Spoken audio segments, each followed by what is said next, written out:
All right, let's get this lunch started. We are very privileged to have two amazing speakers with us for lunch today. And it's my distinct pleasure to introduce our first speaker. His name is Andrew Czaplewski. How'd I do, Andrew? Czaplewski, got it. He's a professor of marketing and international business at the University of Colorado at Colorado Springs. Andrew earned his PhD in marketing from Arizona State University and an MBA in international management from the Thunderbird School of Global Management. His research has been published in top journals, including the Journal of Academy of Marketing Science, the Journal of Business Research, Marketing Management, and Human Resource Planning. Andrew teaches MBA and undergraduate courses on service management, advertising, brand management, and marketing strategy. His consulting clients include IBM, Lucent Technologies, Starwood Lodging, and numerous startups and small business. And now he's taking his expertise and his powerful insights into the marketplace as a professional speaker and trainer for leaders throughout the service organizations, including hospitality, healthcare management, and the automotive industry. A quick search on Google turned up the following. Here we see Andrew. I just absolutely love his hairdo. Here we see Andrew in the early days. Where in the world did I get that picture? And there we see Andrew doing some YouTube video. And then my all-time favorite photo, here is a picture of Andrew being arrested during one of his presentations. And apparently the lady who called the police is standing to the left. Andrew's got, look at this look on his face. Man, he knows he's in trouble. That is the look of one guy who's up to something. So we're glad you're out. We hope you did your time successfully, and we're glad you're here. Andrew also told me he's been in a little bit of a funk lately. All his fake plants died because he did not pretend to water them. Please give a warm, Innovative Dealer Summit welcome to Andrew Czaplewski. Thank you. Thank you, sir. Thanks. That one there goes forward. All right, got it. Thank you. Thank you. All right, so I'm going to talk about customer experience innovation. How many of you believe that your customer experience is more important than the tangible product quality that you sell on a daily basis? Absolutely. Last night I was over at the auto show next door at the charity preview show, and I saw tremendous quality, incredible. The engineering, it's magnificent how great these cars are these days. But if the dealers blow it on the customer experience aspect of that, it's all flushed, it's all wasted. All that engineering, all those billions and billions of dollars are wasted. Companies are competing more and more on the basis of customer experience. A recent Gartner survey showed that 9 out of 10 marketing managers that were surveyed said within the next couple of years they expect to compete mostly on the basis of customer experience. So it's a new battlefield for businesses.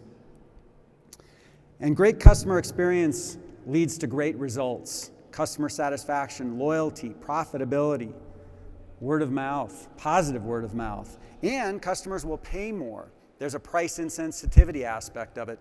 Depending on what survey you look at, customers say that they'll pay, about 75 to 85% of customers say they'll pay more for a great customer experience. But if you think about it, 100% of customers pay more for a great customer experience. Anytime you're on the road and you're not at a Motel 6 or a Super 8, you're paying more for a great customer experience, for a better customer experience. Anytime you're eating out and you're not eating at Taco Bell or McDonald's, you're paying more for a better customer experience. So my model is, the title is Mind Your P's and Q's. Specifically, everything in your customer experience can be boiled down to these three things: your people, your process, and your tangible cues, which is your physical evidence, the tangible aspects of your business. So I'm going to talk a little bit about each of these in turn. First, people. Howard Schultz had a great quote. He said, "We're not in the coffee business." This was an interview at ABC News. And the interviewer said, "What are you talking about? You're Starbucks. That's your whole thing. You do coffee." He said, "Let me put it another way." He said, "We're not in the coffee business serving people. We're in the people business, and we happen to serve coffee. That's their business." Do you view that? Do you view yourself as you're in the car business? Or do you view yourself as I'm in the people business, and we happen to sell cars. If you look at it that way, you're going to be way more successful, because to have a great customer experience, you have to be good at the people side of the business. Do you put your customers first? You know, I got my first job at 12 years old as a paper boy, delivering newspapers. And they told me, customer's always right. And I'm thinking, 12 years old, really? And I've heard that again and again and again throughout the years. Every job I had practically said, you know, the customer's always right. It's not true, right? It's absolutely not true. Do you put your customers first or your customers second? Gore & Associates, they sell medical products. They're most famous for selling Gore-Tex, the waterproof breathable fabric that we all know about. They've been on Fortune's Best Companies in America to Work for 20 years in a row. They have a 3% voluntary turnover rate, which translates into amazing profitability for them. And they proudly say we put our customers second. We put our employees first. Richard Branson from Virgin, all of the businesses that are underneath the Virgin brand, he said this is such a simple concept, he's amazed that more of his competitors don't do it. But at Virgin, they put the customers second, the employees first, and the shareholders third. And the shareholders want it that way because there's going to be more profitability for them that way. And the customers will like it because if you have happy employees and satisfied employees, you're going to have more satisfied customers. So think about that. That's a real mindset of putting your customers second. And it's a bold thing, but it sends a big message to your employees. So to be strong in the people element, you have to have strong bosses, strong managers. And I could show you any number of studies that show this, that people don't quit their jobs, they quit their bosses. If your retention rate is low in your business, you have a lot of turnover, it's because of your bosses, quite frankly. Most cases, obviously, 3 out of 4 cases. And we've all done that. We've all quit jobs where we just couldn't stand the boss anymore. And that's why we left. So if you're having a high turnover rate, it's costing your business a lot of money. And by the way, you need to be calculating those dollars. If you don't know how much turnover is costing your business, you need to find that out. That's not HR funny money. That's real dollars. Those are real things, and it has tremendous results if you can have good internal marketing and really good retention. I did some custom research for you. I sent out a survey. I just did like a Survey Monkey thing. I sent out to 100 students, and I got 60-some responses back right away, and I wanted to show you a little bit of the results. 97% of the respondents said that, and by the way, if you want a summary of this, just email me at drcphd@gmail.com. I'd be happy to send you a summary of this. But 97% said if they have a negative car buying experience, they'll go somewhere else for their service.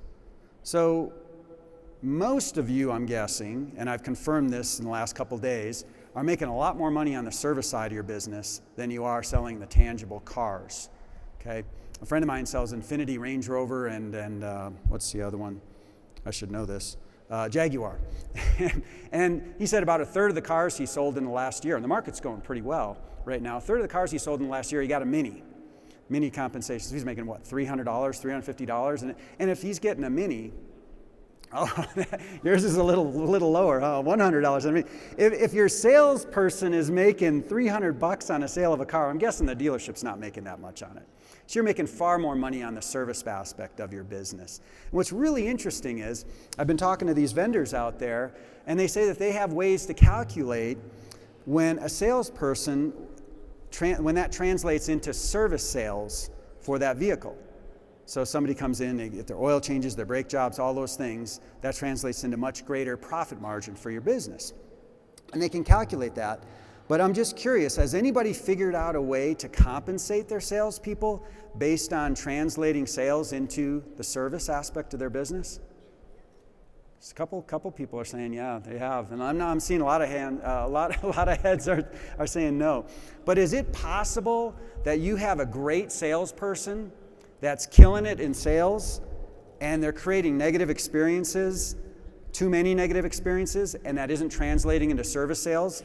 And someone who's not selling nearly as much, you're actually making a lot more money off of them? You should know that. If you're calculating that, if you have a CRM, you should know if you're making more money off of one sales rep than another, even though that sales rep's sales are actually lower. That can translate into it. So people aren't going to come. If they have a negative, and by the way, everybody in my survey had at least one negative car buying experience, 100%. So, and they're just not going to go there. That's a lot of money walking out the door, right? You need to plug that hole if you can. 45% said that if they have a negative experience, they'll tell as many people as possible on social media.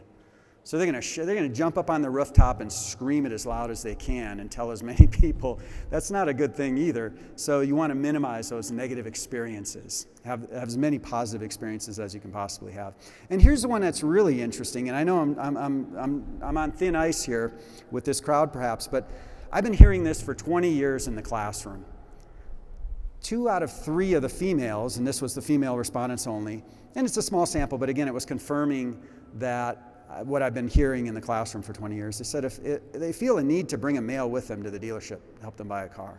What other product category can you tell me that happens with?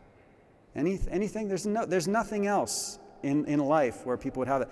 And this is really interesting because a lot of people think this is yesterday. This doesn't happen anymore, right? It still does. And the women in my classrooms are telling me this every year, every semester. They're telling me this, that they feel a little bit of demeaning and that sort of thing. The good news is this is fixable.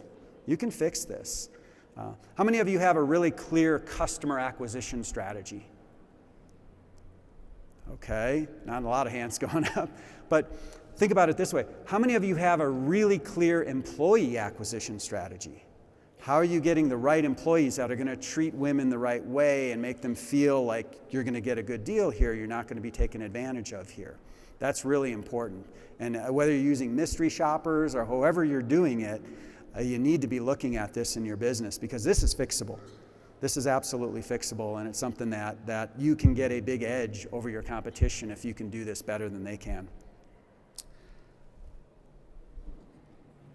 So let me talk a little bit about process. Okay, we're back. Process is really everything that has to do with the interaction. So walking customers through the time they call your dealership, they check your website, come into the dealership, and the entire thing all the way through the service. You have to have a great culture behind this. If you don't have a great culture behind your process, it's not going to succeed. Peter Drucker, Business Week magazine, called him the father of management. He famously said, "Culture eats strategy for breakfast," which is really interesting because Ford Motor Company, in the C-suite, this is the sign they have outside the room of the strategy war room at Ford Motor Company. So they know this. You've got to create a great culture. This should be keeping you up at night, really. How can I create a great culture? Because if you do that, you'll be able to have a great process that results in a great customer experience. Customer experiences have to be co-produced, right? If I go to get a haircut, which would be kind of silly for me to pay somebody to get a haircut, but if I did and did that, I would have to go to the haircut factory, right? Go on to the haircut factory floor and co-produce my haircut. Tell someone how I want it done, right? That's how it is with every service. Services aren't created, experiences aren't created until you actually make them in real time. A number of years ago, Disney, they hired someone to map out the process. It's called services blueprinting. They map out the process of an average day in the life of a Disney customer. And they found that each one has on average 74 interactions. That's 74 customer experiences they have. Someone sells them a ticket, someone takes a ticket, lets them through the door, someone helps them on a ride, somebody sells them cotton candy, they take a picture of Mickey Mouse. All those things. They call each one of them magic moments. Each one is an opportunity to create a great customer experience and be consistent. You have to show up consistently, and a great process helps you show up consistently every time to have a magic moment with your customers. The last part I wanted to talk about is the tangible cues, the physical aspect of your business. So this is everything from your signage, your parking lot, the doors, the windows, everything that has to do with the physical aspect of the sale. And one last point here on my survey I did, 57% said a nice waiting environment is very important. I capitalize and underline the very important. So if you want the service side of the business, you've got to have a great physical environment and lots of tangible cues. A couple of years ago, I went into a blood lab to get a blood draw, and the carpet was looking bad, and the chairs had some nicks on it, and they were uncomfortable. And I got back there, and I said, is that needle even sterile? That's what I'm thinking to myself, right? So all these physical, tangible cues tell us they inform us, is this a good place or not? Because when you're getting service done, you don't know. They changed my oil. How do you know they changed your oil? Well, you pull the dipstick. Almost no one does that, right? They don't actually pull the dipstick and check if the oil was changed. So they're trusting you.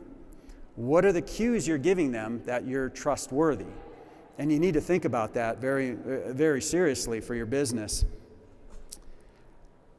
We just had the national championship, the NCAA, the women's on Sunday and the men's on Monday night. And John Wooden came to mind, so I pulled up this quote. He says, "It's the little details that are vital. Little things make big things happen." He actually is known for telling his players how to put on a pair of socks. This is how you wear a pair of socks. Can you imagine those details? And he won 7 NCAA champions in a row, 9 total, but 7 in a row. Just magnificent story of success. But that's what tangible cues are. You have to pay attention to all the little things. And if you think the little things don't matter, rethink that, because there's a ton of evidence that they do matter, and they matter a ton. They're like placebos, right? Placebos are things that aren't supposed to do anything, but they do a lot. So a number of years ago, I was losing my hair, and I didn't like that. Not many people who lose their hair like that process. So I started looking into possibilities. This train's coming down the track, and I want to jump in front of it and say, stop, okay? So I looked into Rogaine and looked into Propecia, and I'm a trained researcher, so I went into Medline and looked at the studies that were done. And they actually bring subjects in and pay them, and they put tattoos on their heads. And don't feel bad for them, they're paid to be part of the study. And then every month, half of them are given a sugar pill, and half are given the real drug. And every month they come in and get a high definition picture around that tattoo, and they count the number of hairs. The researchers count the number of hairs. You can't fake that, okay? And then they check it over a year's period of time. So you would think, the people who are getting a sugar pill, that can't possibly grow hair. Of course it does, because the placebo effect is so strong. In fact, over a year's time, 7% of the people taking the sugar pill had significant hair growth. Okay, 7% from taking a sugar pill, because they believed it. Okay, then here's a really interesting thing. After a year of taking the sugar pill, 28% of the people in the placebo group stopped losing their hair altogether. They stopped the train coming down the tracks. That's powerful. If a placebo effect can grow hair on bald people's heads, imagine what that insight can do for your business. And it will. And there are placebos all around us. A great example are brands, national brands. There was just a study done, and it showed that it was really close, but the private label generic brands beat out the national brands in 12 different categories. And that was in blind taste tests, okay? So in blind taste tests, the private label brands beat them out.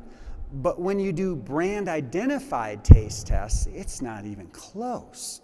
Which tastes better? Choosy moms choose Jif, right? And Jif will slaughter the competition when you do brand identified. That's why all of these tests between brands and the national brands and the generic brands are done in a blind manner. But when you show people the brand, it has an enormous impact. So our brand, take care of your brand, and your brand will take care of you. The brand has a huge placebo effect, because people, just like taking a sugar pill, they see your brand and they expect something. And they're largely going to experience what they expect. To the point of growing hair on bald people's heads, they're going to realize what they expect. So that's a really powerful insight. Tangible cues are, of course, are perceived through our senses, and that's how, we've got taste, touch, hearing, smell, and sight. And you need to think about your environment and how you're appealing to each of these. What is the sound like? What is the smell like? And I know a lot of this is dictated by the manufacturer, but you still have a lot of control. One thing I wanted to show you is, of course, scent marketing and sensory marketing in general. It's a growing industry. I'm surprised we don't have a vendor out there with a booth, because you need to think about, if you don't have scent marketing, how many of you do have scent marketing in your dealerships, by the way?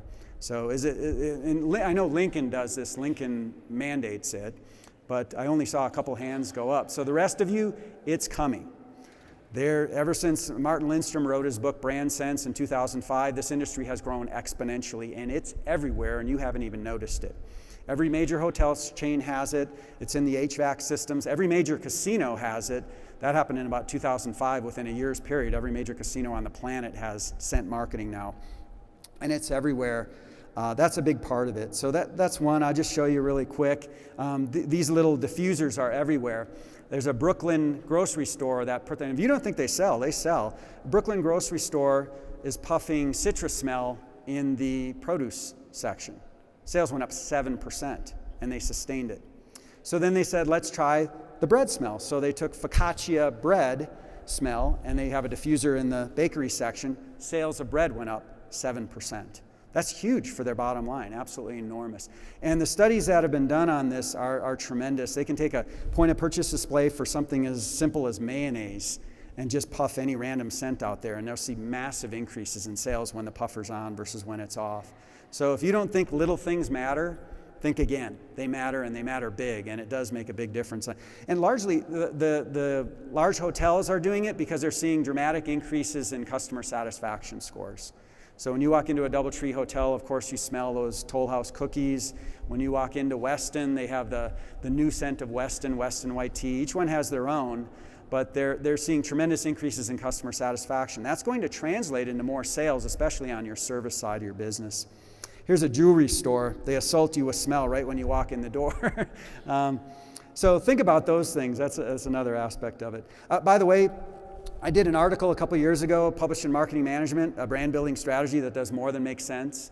And if you'd like a copy of it, it's 7 pages. It's pretty compelling. And I interviewed the Vice President of Marketing and Sales at Centair. If you want a copy of it, just email me at drcphd@gmail.com. Thanks so much. Have a great day.